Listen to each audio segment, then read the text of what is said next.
the Oncology Care Model has been launched by CMS. I actually wrote the successful application and got the grant for our group. And one of the things that struck me was that there was a lot more emphasis in the beginning on process than there was on actual clinical outcomes. Like, you're not measuring survival, you're not measuring progression-free survival. Most doctors would say what we're measuring really has nothing to do with the quality of the care I give. And even oncology-specific issues are very, very rudimentary. They're not at all sophisticated. Are you using the right targeted therapy, given this genetic mutation, et cetera, et cetera.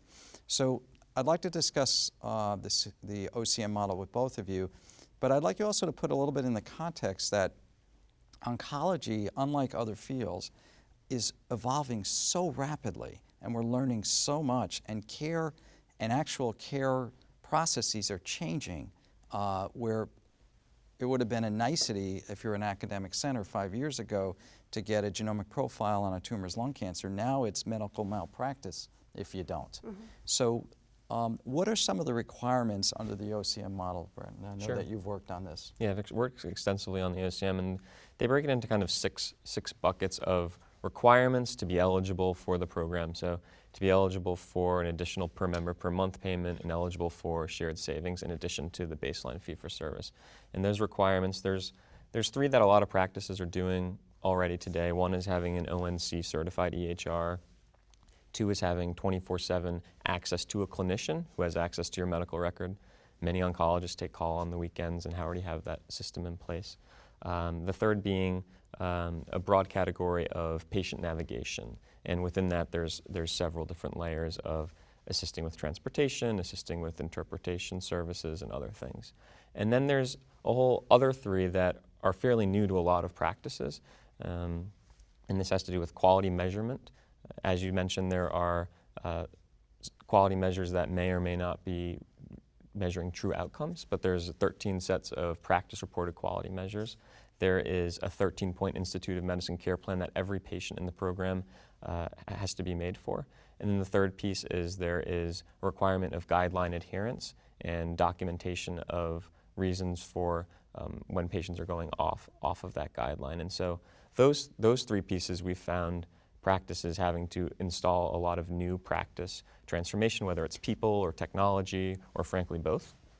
And those are the six requirements in order to be eligible for participation in the program and the financial incentives that come with it.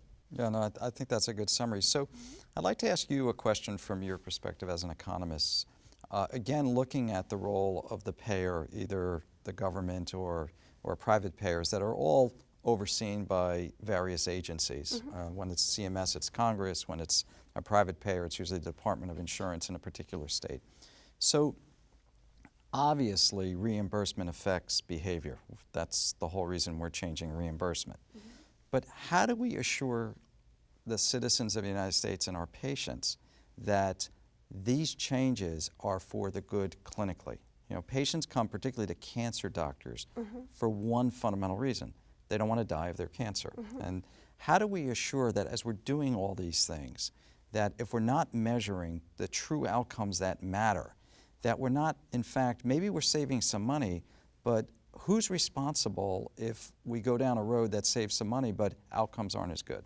Right. So this is something that I think a lot about. The bottom line is that right now we're in a situation where there's a lot of overuse of care that doesn't provide any clinical benefit to patients in terms of survival or quality of life, but is just built into the system. At the same time, a lot of care that does provide significant quality of life benefits and maybe some mortality benefits are underused or not used at all, depending on where you're treated, because of the financing. So the point of all of this change is to improve quality of care, to reduce overuse of services that we know cost a lot but frankly don't do much, if anything at all, and potentially put patients at harm, and increase the stuff that we know is good for patients and good for their families as well.